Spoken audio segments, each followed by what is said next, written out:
Hi guys, welcome back to voice of Rogi. நான் உங்கள் ரோகி. நான் முதல்லயே வார்னிங் அலர்ட் கொடுத்துட்றேன். ஸோ வீடியோ என்னென்னு பார்க்கறதுக்கு முன்னாடி இந்த வீடியோவை பார்த்துட்டு நீங்களும் உங்கள் ஃப்ரெண்ட்ஸும் உங்கள் ஊரில் இருக்க பேங்கை கொள்ளையடிக்கிறதுக்கு போயிடாதீங்க. அப்படி போய் மாட்டிக்கிட்டீங்கன்னா அதுக்கு நான் பொறுப்பு இல்லை. எப்படி மணி ஹெய்ஸ்ட் சீரீஸில் அந்த ப்ரொஃபஸரை எவ்வளோ கரெக்டாக பிளான்லாம் போடுவாரோ அதே மாதிரி இந்த மூவிலையும் பிளான்லாம் போட்டிருக்காரு நம்ம ஹீரோ. இந்த மூவியோட எண்ணில் பார்த்தீங்கன்னா, அதாவது கிளைமேக்ஸில் பார்த்தீங்கன்னா அப்படி ஒரு ட்விஸ்ட்டு நமக்குலாம் புல்லரிச்சு போகிற மாதிரி இருக்கும். என்னடா அப்படி ஒரு மூவின்னு கேட்டிங்கன்னா, ரிலீஸ் ஆன இன்சைட் மேன் அப்படின்ற மூவி தான். ஒரு சிட்டிக்கு நடுவில் இருக்க ஒரு மெயின் பேங்க். இதில் செக்யூரிட்டிஸ்லாம் நிறைய இருக்காங்க. இன்னைக்கு வேற கூட்டம் வேற நிறையாவே இருக்கு. அதனால அந்த பேங்கே ஒரே ரஷ்ஷா இருக்கு. இந்த சமயத்தில் அந்த பேங்குக்கு முன்னாடி ஒரு வேன் ஒன்று வருது. அந்த வேன்ல இருந்து ஆளுங்கெல்லாம் இறங்குறாங்க. அவங்கள பாக்குறதுக்கு ஏதோ வெள்ளை அடிக்கிற மாதிரியே இருக்காங்க.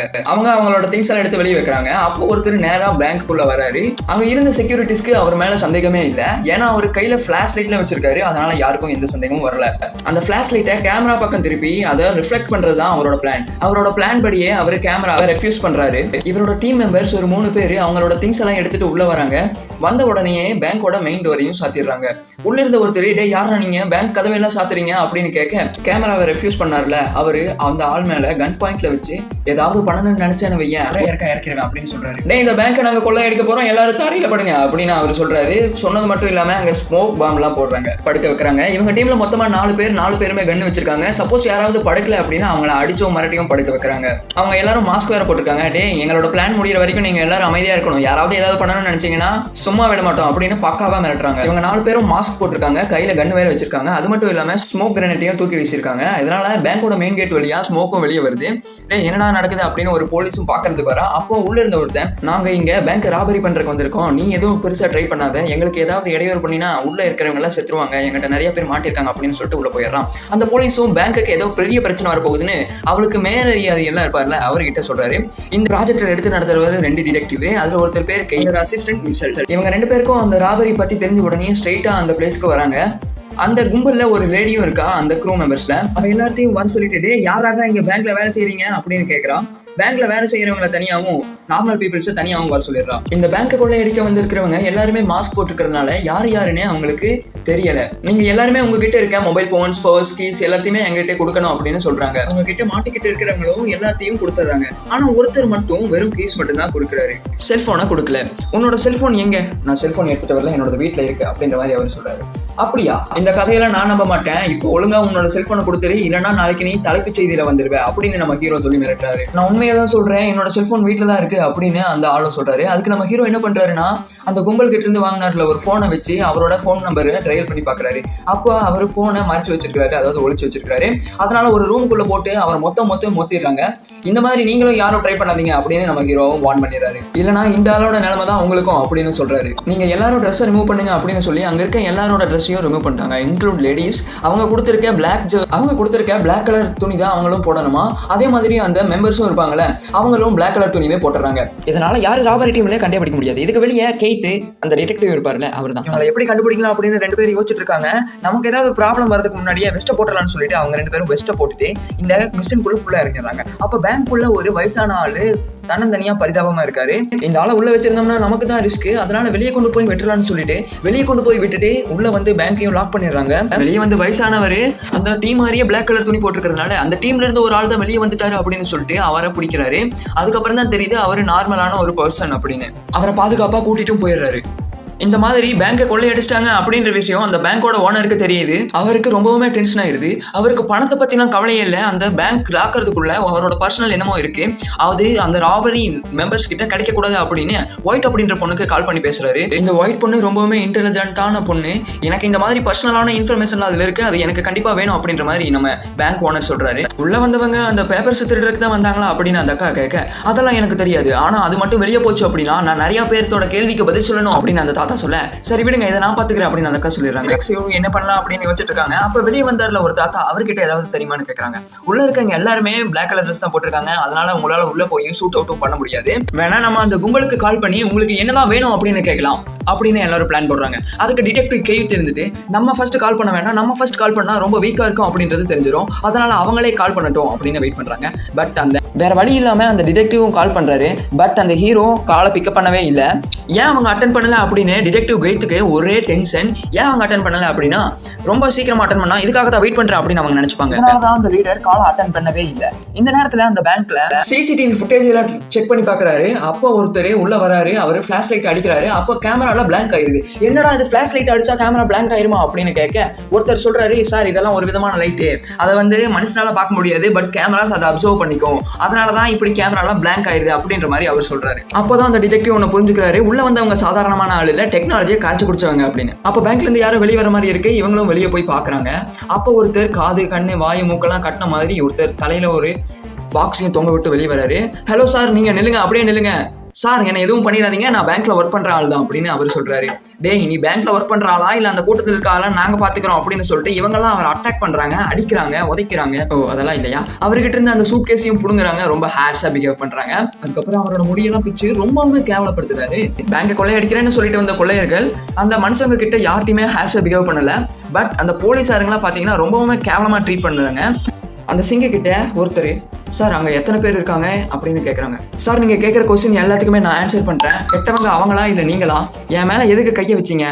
சாரி சார், எங்களால் என்ன பண்ண முடியும், ஸோ நாங்கள் கேட்கறதுக்கு மட்டும் நீங்கள் ஆன்சர் பண்ணுங்க அப்படின்ற மாதிரி அந்த ஆஃபீஸரும் சொல்கிறாரு. இவர் வெளியே வரும்போது இவரோட கழுத்தில் 2 பாக்ஸ் இருந்ததுல, சரி ஒரு பாக்ஸ், அதை டிடெக்டிவ் கைத்து திறந்து பார்க்குறாரு. அதில் எங்களுக்கு 2 ஆர்மி கார் 2 வேணும், அதுவும் டேங்க் ஃபுல்லோட இருக்கணும், எங்களுக்கு ஒரு ஜட்டு வேணும், அதோட பைலட்டும் இருக்கணும், இதெல்லாமே எங்களுக்கு நைட்டுக்குள்ளே இருக்கணும், அதாவது இன்னைக்கு நைட்டுக்குள்ளே இருக்கணும் அப்படின்ற மாதிரி அவங்கள ரெக்வஸ்ட் வைக்கிறாங்க. அவனுங்க நமக்கு கால் பண்ணியோ அதில் நேரில் பேசுகிற வரைக்கும் அவங்களுக்கு டீ வடை கூட கொடுக்கக்கூடாதுரா அப்படின்ற மாதிரி டிடெக்டிவ் கைத்து சொல்கிறாங்க. அப்போ அந்த நேரத்துக்கு பேங்கோட ஓனர் வராரு. சார் அவங்க என்ன சார் ஜட் தானே சார் கேட்குறாங்க, என்னோட காசுலேருந்து கூட நான் வாங்கி தந்துடுறேன் சார் அப்படின்ற மாதிரி அவர் சொல்றாரு. அவர் என்ன மைண்ட் செட்ல இருக்காரு அப்படின்னா, பணம் போனாலும் பரவாயில்ல, அவரோட சீக்ரெட் பேப்பர்ஸ் மட்டும் அந்த ராபரி பண்றவங்க கிட்ட போயிடவே கூடாது அப்படின்னு. அகைன் அந்த பேங்க்ல இருந்து ஒருத்தர் வெளியே வராரு. அந்த நோட்டீஸ்ல என்ன போட்டிருக்கு அப்படின்னா, 50 பேர் பசியோட இருக்காங்க, அவங்களுக்கு பீஸா எல்லாம் வாங்கிட்டு வாங்க அப்படின்ற மாதிரி அந்த டிடெக்டிவ் கிட்ட சொல்றாங்க. அவங்களும் வாங்கிட்டு வந்து தராங்க. அந்த டிடெக்டிவ்ஸ்லாம் என்ன பண்றாங்க அப்படின்னா, அந்த சாப்பாட்டுக்குள்ள மைக்க வச்சிருக்காங்க, அவங்க என்ன பேசுறாங்க அப்படின்றத ட்ராக் பண்ண முடியல. ஸோ அப்போ நம்ம ஹீரோ கிட்ட கெய்ட் பேசுறாரு, டே உனக்கு ஏதாவது வேணும் அப்படின்னா ஸ்ட்ரைட்டா எனக்கு கால் பண்ணு, உன்னோட காலை நான் தான் பிக்கப் பண்ணுவேன், உன்னோட கால்காக வெயிட் பண்றேன் அப்படின்ற மாதிரி அவர் சொல்றாரு. நம்ம ஹீரோ சைலண்டா போயிடுறாரு. அந்த 50 பேருக்கு பீஸா வாங்கிட்டு வந்திருந்தாங்கல்ல, நான் சொன்னேன்ல அந்த 50 பீஸாலையும் மைக் வச்சிருக்காங்க அப்படின்ற மாதிரி, அவங்க பேசுறத கேட்கறதுக்காக இவங்க ஆவலா இருக்காங்க, பட் அவங்க எதுவுமே பேசல. அட் லாஸ்ட் ஒன் டைம் ரஷ்யன்ல பேசுறாரு, யாராவது ரஷ்யன் இருக்காங்களா அப்படின்னு எல்லாத்தையும் கூப்பிட்டு கேட்கறாங்க. அப்போ ஒருத்தர் வராரு, அவரும் இது ரஷ்யன் பாஷையே இல்லை அப்படின்னு சொல்றாரு. என்ன லாங்குவேஜ்னு யாருக்குமே தெரியல, அதனால ஸ்பீக்கர்ல போடுறாங்க. எல்லாம் கும்பலா இருப்பாங்கல்ல மக்கள்லாம், அவங்க கிட்டயும் போய் காமிக்கிறாங்க, இதுல ஏதாவது ஒருத்தர் தெரியுமா அப்படின்னு ஒருத்தர் வராரு. சார் இது கல்வேனியா லாங்குவேஜ் அப்படின்ற மாதிரி ஒருத்தர் சொல்றாரு. கல்வேனியா எக்ஸ்பர்ட்டை கூப்பிட்டு வராங்க. அங்க இருக்க எல்லா மனுஷங்களையும் ஒரு ரூம்குள்ள அடைச்சு வச்சிருக்காங்க. அந்த ரூம்ல ஒருத்த மட்டும் என்ன கொண்டாலும் பரவாயில்ல, இதுக்கு மேல என்னால இங்கெல்லாம் இருக்க முடியாது அப்படின்ற மாதிரி ரொம்ப துள்ளிட்டு கத்திட்டு கிடக்குறான். அப்ப அவனை கூட்டிட்டு போய் ஒரு ரூம்குள்ள வச்சு வயிற்றுலயே குத்துறாங்க. அந்த மனுஷங்களை எல்லாம் ஒரு ரூம் இன்னொரு ரூம்னு மாத்திட்டே இருக்காங்க. ஒன்னும் தெரியாத ஆளுங்களையும் இவங்கள மாதிரியே வேஷம் போட்டு அவங்களையும் நடிக்க வைக்கிறாங்க. ஆனா எதுக்குன்னே தெரியல. இவங்க கொள்ளையடிக்கிறாங்க, ஓகே, எப்படி அவங்க தப்பிச்சு வெளியே போவாங்க? அதனால அவங்க ஒரு பள்ளம் தோன்றாங்க, பட் அதோட சைஸ் ரொம்பவுமே சின்னதா இருக்கு. அவங்களோட பிளான் என்ன அப்படின்றது நமக்கும் தெரியல, அவங்களுக்கு மட்டும் தான் தெரியும். அந்த ஹீரோ இருப்பார்ல, அவர் அந்த லாக்கருக்குள்ள போய் அந்த பணத்தை மேல உட்காந்துருக்காரு. அப்ப அவரோட குட்டி பையனும் இருக்கான். அந்த குட்டி பையன் அந்த பேங்க்ல இருந்தவன், அவன் சின்ன பையன் அப்படிங்கிறதுனால எதுவுமே பண்ணல, அவன் ஜாலியா கேம் விளையாண்டு இருக்கான். எங்க இருக்கான் அப்படின்ற விஷயம் அவனுக்கு தெரியல. அந்த அல்பேனியன் தெரிஞ்ச ஒரு எக்ஸ்போர்ட்டை கூட்டிட்டு வராங்க. அவங்க சொல்லி தான் தெரியுது அது அந்த நாட்டோட பிரைம் மினிஸ்டர் பேசினது அப்படின்னு. அந்த கொள்ளைக்காரங்களுக்கு எல்லாம் தெரிஞ்சிருச்சு இவங்க பீஸாக்குள்ள என்னமோ வச்சிருக்காங்க அப்படின்னு.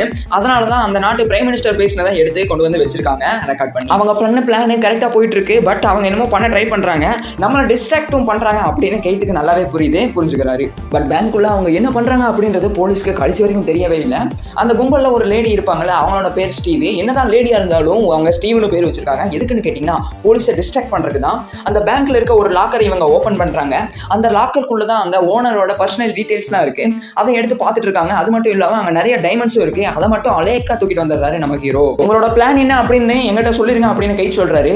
டேய், நான் கேட்ட அந்த 2 பஸ்ஸும் செட்டும் எங்கடா? அந்த 2ஐயும் கொடுத்தீங்கன்னா நான் யாரையுமே கொலை பண்ணாம அப்படியே போயிடுவேன், உங்களுக்கு எந்த டிஸ்டர்பன்ஸும் இருக்காது. பட் அந்த ஜட்டும் 2 வண்டியும் கொண்டு வரது சாதாரண விஷயம் இல்லை, அது ரொம்ப கஷ்டமான விஷயம். அதுக்கு ரொம்ப டைம் ஆகும். உள்ள இருக்க கும்பலுக்கும் அந்த டைம் தான் ரொம்பவே வேணும். ஏன்னா அவங்க வேற பள்ளம் தோண்டிட்டு இருக்காங்கல்ல, அதனாலதான். அவங்களோட பிளான் என்னன்னு அவங்களுக்கு மட்டும் தான் தெரியும். அவங்க பள்ளம் தோன்ற இடத்துல பைப் லைன்ஸும் போயிட்டு இருக்கு. அவங்களோட பிளான்லாம் கரெக்டா பர்ஃபெக்டா போயிட்டு இருக்கு. பெரிய பெரிய ஆளுங்கெல்லாம் யூஸ் பண்ணி கெய்த் மூலியமா அந்த ருசல் கிட்டே பேசுறான் ஒயிட் அக்கா. அதுக்கு நம்ம ஹீரோ இருந்துட்டு, நீ ஃபர்ஸ்ட் யாருன்னு சொல்லு, நான் யாருன்றது மாதிரிலாம் முக்கியம் இல்லை, உனக்கு உனக்கு என்ன வேணுமோ அதை நான் தரேன். அப்படியா, உனக்கு என்னமோ இங்கிருந்து தேவைப்படுது போல அப்படின்னு நம்மளோட ஹீரோ கேட்குறாரு. அது என்னென்ன ஃபோனில் சொல்லு. ஃபோன்ல எல்லாம் சொல்ல முடியாது, நம்ம வேணா மீட் பண்ணலாமா அப்படின்னு சொல்லிட்டு அந்த ஒயிட் அக்கா மட்டும் அந்த பேங்க்குள்ள தனியாக போகிறாங்க. அப்போ 2 பேரும் பேசிக்கிறாங்க. இப்போ மட்டும் நீ ஜெயிலுக்கு போனீங்கன்னா 10 வருஷம் ஜெயிலில் இருப்பேன். ஜெயிலை விட்டு வெளியே வந்தோடனே உங்களுக்கு நான் $2 மில்லியன் தரேன் அப்படின்னு சொன்ன உடனே அதெல்லாம் நம்புற மாதிரியே இல்லை அப்படின்னு ஹீரோ சொல்லிடுறாரு. இந்த பேங்கோட ஓனர் நிறைய பேர்த்த கொண்டு தான் இந்த பேங்கே ஆரம்பிச்சிருக்காரு. அதுக்கு எல்லா எவிடன்ஸும் எங்கிட்ட இருக்கு, அதை நான் எடுத்திருக்கேன். இந்த பேங்க்ல தான் அதுவும் இருக்கு. இதுக்கு மேல உன் இஷ்டப்பா. ஆமா, நீ எப்படி வெளியே தப்பிச்சு போவ? வெளியே நிறைய போலீஸ்லாம் இருக்காங்க. நான் தப்பிச்சு போயிருவேன். மெயின் கேட் வழியா தான் போவேன். ஸ்டைலா கெத்தா போலீஸ் முன்னாடியே போவேன் அப்படின்ற மாதிரி அவர் சொல்றாரு. ஒயிட்டும் வெளியே போறாங்க. கெய்ட்டை மீட் பண்றாங்க. கெய்ட்க்கு பாத்தீங்கன்னா பேங்கோட ஓனர் எப்படி இதெல்லாம் கொண்டு வந்தாரு அப்படின்ற விஷயம் தெரியாது. இந்த ஒயிட் அக்கா எதனால உள்ள வந்தாங்க அப்படின்ற விஷயம் தெரியாது. ஒயிட் அக்காட்ட கேட்டாலும் அவங்க சொல்ல மாட்டேங்கிறாங்க. எப்பவுமே கெய்ட் ரொம்ப டென்ஷனா இருப்பாங்க. அதே மாதிரி இப்போ உள்ள இருக்கவங்க உயிரோட இருக்காங்களான்னு நான் பார்க்கணும், அவங்களுக்கு ஏதாவது ப்ராப்ளம் இருக்கான்னு நான் பார்க்கணும் அப்படின்னு சொல்லிட்டு கெய்ட்டும் உள்ள போய் பார்க்க போறாரு. அந்த டிடெக்டிவும் தனியாக உள்ளே வராரு, எந்த ஒரு பயமுமே இல்லாமல். அங்கே இருக்க எல்லா மக்களையும் பார்க்குறாரு. அவங்க எல்லாருமே பயந்தும் ரொம்ப கவலையோடு இருக்காங்க. இங்கேருந்து நீ தப்பிக்க வரலாம் முடியாது, வேணும்னா சரண்டர் ஆகிடு, உன்னோட தண்டனையை கம்மி பண்ணிக்கிறேன். சார் என்னை பற்றி நீங்கள் கவலைப்படாதீங்க, எப்படி போகணும் அப்படின்னு நானே முடிவு பண்ணிக்கிறேன். நான் வெளியே போகும்போது எல்லா போலீஸும் இருப்பீங்க, இன்க்ளூடிங் யூ, நீங்களும் கூட இருப்பீங்க, நீங்களே சும்மா தான் இருப்பீங்க அப்படின்ற மாதிரி அவனும் சொல்லிடுறான். அப்போ கெய்த்தை அட்டாக் பண்ணுற பார்க்குறான். அந்த மெம்பர்ஸ்லாம் தடுத்துறாங்க. கெய்த்து வெளியே வந்துடுறாரு.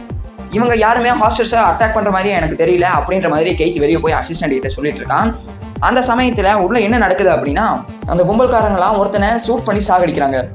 இதை தெரிஞ்சுட்டா கெய்த் ரொம்பவே கடுப்பாக்குறாங்க. இதுக்கெல்லாம் காரணம் கெய்த் தான் சொல்லிட்டு கெய்த்தையும் மிஷின்லேருந்து தூக்கிடுறாங்க. புது டிடெக்டிவ் வந்தாச்சு, பக்காவாக பிளான் போடுறாங்க. இந்த டைம் எப்படியாவது உள்ளே போயிடணும் அப்படின்னு சொல்லிட்டு பக்காவாக பிளான் போடுறாங்க.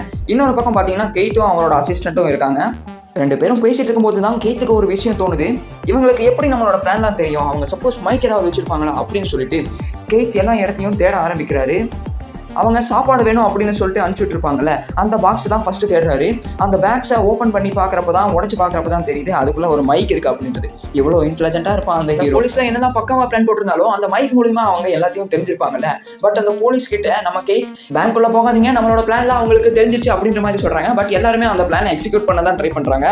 அந்த புது ஆஃபீஸர் ஒருத்தர் விடாம எல்லாத்தையுமே பிடிக்கிறாரு. பட் அந்த பேங்க் ராபரி கும்பல் மட்டும் ஆளவே காணோம். ஒருத்தர் கூட ஒரு இடத்துல கூட காணோம். அவங்க எல்லா இடத்துலையும் தேடுறாங்க. பட் அவங்க கிடைக்கவே இல்லை. அவங்களுக்கு அப்போ தான் ஒரு விஷயம் தெரிய வருது, அவங்களோட கன்னும் ஃபேக்கு, அவங்க சுட்ட மாதிரி காமிச்சாங்களா அதுவும் ஃபேக் அப்படின்றது. பேங்க் ஃபுல்லாக தேடுறாங்க. அந்த கும்பல் ஹாஸ்டேஜர்ஸ்குள்ளே கூட இருக்கலாம் அப்படின்னு சொல்லிட்டு அந்த ஹாஸ்டேஜர்ஸ் எல்லாத்தையுமே கைது பண்ணுறாங்க. எல்லாத்தையுமே நீங்கள் எதுக்காக உள்ளே வந்தீங்க, இவங்களை பார்த்துருக்கீங்களா, நீங்கள் எதனால் உள்ளே வந்தீங்க, என்ன காரணம் அப்படின்ற மாதிரி விசாரிச்சுட்டு இருக்காங்க. பட் எல்லாருமே அவங்க சாதாரண மனுஷனாக தான் இருக்காங்க. என்னடா இது ஹாஸ்டேஜர்ஸ்குள்ளேயும் இவங்க இல்லை அப்படின்ற மாதிரி ரொம்ப வெக்ஸ் ஆகிடுறாங்க. இன்னொரு விஷயம் என்னன்னா, அந்த பேங்க்ல இருந்து இவங்க ஒத்த பைசா கூட எடுத்துகிட்டு போகல. என்னடா இது இவங்க ஒத்த பைசா கூட எடுத்துகிட்டு போகல, அப்புறம் எதுக்கடா இவங்க வேலை வெட்டி இல்லாமே உள்ள வந்தாங்க அப்படின்னு சொல்லி பார்த்துட்டு இருக்கும்போது அவங்களோட டெபாசிட் லாக்கரை பற்றி பார்த்துட்டு இருக்காங்க. கடைசியாக 393 அப்படின்ற லாக்கரை பற்றி மட்டும் அவங்க டீட்டெயிலே கொடுக்கல. கோர்ட்டில் வாரண்ட் வாங்கி அந்த லாக்கரை மட்டும் ஓப்பன் பண்ணி பார்க்கறதுக்கு போறாரு. சரி இதெல்லாம் ஓகே. அந்த கும்பல் எங்கடா போனாரு அப்படின்னு கேட்டிங்கன்னா, அந்த பேங்கோட ஸ்டோர் ரூமையே அவங்க ரீபில்ட் பண்ணி வச்சிருக்காங்க. அந்த கதவையெல்லாம் தள்ளி செவத்தையெல்லாம் ஒரு மாதிரி தூக்கி தள்ளி வச்சு அந்த பேங்கோட ஸ்டோர் ரூமையே மாற்றிருக்காங்க. அந்த பேங்கோட ஸ்டோர் ரூமில் தான் நம்ம ஹீரோவும் இருக்காரு, அதாவது ஒளிஞ்சிட்டு இருந்திருக்காரு. இந்த டீம் லீடர் மட்டும் தான் அங்கே ஒளிஞ்சிருக்காரு. மற்ற எல்லா மெம்பர்ஸும் ஹாஸ்டேஜர்ஸோடைய கலந்துருக்காங்க. எப்படிதான் அவங்க கலந்தாங்க அப்படின்னு கேட்டிங்கன்னா, அந்த ஹாஸ்டேஜர்ஸ் மற்ற ஹாஸ்டேஜர்ஸ் பார்க்குற மாதிரி இவங்க ஏதாவது ஒன்று பண்ணியிருப்பாங்க. ஒருத்தர் கூட ஓவரா வாய் பேசியிருப்பாரு, அவர் கூட இந்த டீமோட ஆளுங்க தான். அவரோட ஃபேஸாக மித்தவங்க எல்லாருமே பார்த்துருப்பாங்க. அப்போ இவங்கெல்லாம் என்னோட தான் இருந்தாங்க அப்படின்ற மாதிரி தானே அவரும் சாட்சி சொல்லியிருப்பாங்க. ஸோ அதை தான் நீங்கள் இப்போ பார்த்துட்டு இருக்கீங்க. அவங்க என்னோட தான் இருந்தாங்க, அவங்க க்ரூ மெம்பர்ஸ்லாம் கிடையாது அப்படின்ற மாதிரி நம்ம கைதிக்கிட்ட அவர் சொல்லிருக்காரு. இப்போ அந்த டீம் லீடர் அந்த குகையை விட்டு வெளியே வராரு. கையில் கண்ணாடியெல்லாம் மாட்டிட்டு, பேக்கெல்லாம் மாட்டிட்டு, தொப்பியெல்லாம் மாட்டிட்டு சும்மா ஸ்டைலாக நடந்து வந்துட்டு இருக்காரு. அப்போ அந்த எதுக்கால டிடெக்டிவும் வராரு. டிடெக்டிவ் மேலே வேணுனே அடிச்சுட்டு சாரின்னு சொல்லிட்டு ஸ்டைலாக போறாரு. அந்த டிடெக்டிவ் பார்க்கும்போதே ருசேல் ஃபைனலி அவரோட டீமோட கிளம்பிடுறாரு. அந்த கெய்த்து 393 லாக்கரை போய் திறந்து பார்க்குறாரு. அதில் சாக்லேட்லாம் இருக்குது, அதோட ஒரு டைமண்டும் இருக்காரு. அப்போ தான் அவருக்கு ஒன்று புரியுது, இவங்க எல்லாத்தையும் டைமண்டை தான் கடத்திருக்காங்க. நான் கடத்திட்டேன் அப்படின்னு சொல்கிறதுக்கோசரம் ஒரு டைமண்டை வச்சுட்டும் போயிருக்காங்க அப்படின்ற மாதிரி அவர் புரிஞ்சுக்கிறாரு. சரி இதை எடுத்து நமக்கு யூஸ் ஆகும் அப்படின்ற மாதிரி அவர் அதை ஆட்டாகி போட்டுறாரு. சாக்லேட்டையும் எடுத்து வச்சுக்காரு. கெய்த் அந்த பேங்கோட ஓனரையே போய் பார்க்குறாரு. இந்த மாதிரி எல்லாம் நடந்துச்சு அப்படின்ற மாதிரி சொல்கிறாரு.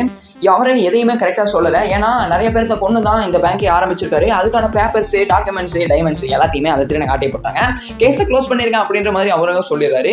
அப்படியே சீனை கட் பண்ணிட்டு கெய்த்து டைமண்ட் ரிங் அவருக்கு ஒன்று கிடைச்சது இல்லை, அதை கொண்டு போய் அவரோட ஆள் அதாவது ஒய்ஃப் கிட்ட கொடுக்கலாம் அப்படின்னு அவர் போறாரு. அப்போ அவரோட பேண்ட்டை செக் பண்ணும்போது தான் அவருக்கு டைமண்ட் ஒன்று கிடைச்சது அப்படின்றது தெரியுது. அந்த பேங்க்ல ஒருத்தன் இடிச்சான்ல, ஒருவேளை அவன் தான் ருசேலா இருப்பானோ அப்படின்னு அவருக்கு அப்பதான் தோண ஆரம்பிக்குது.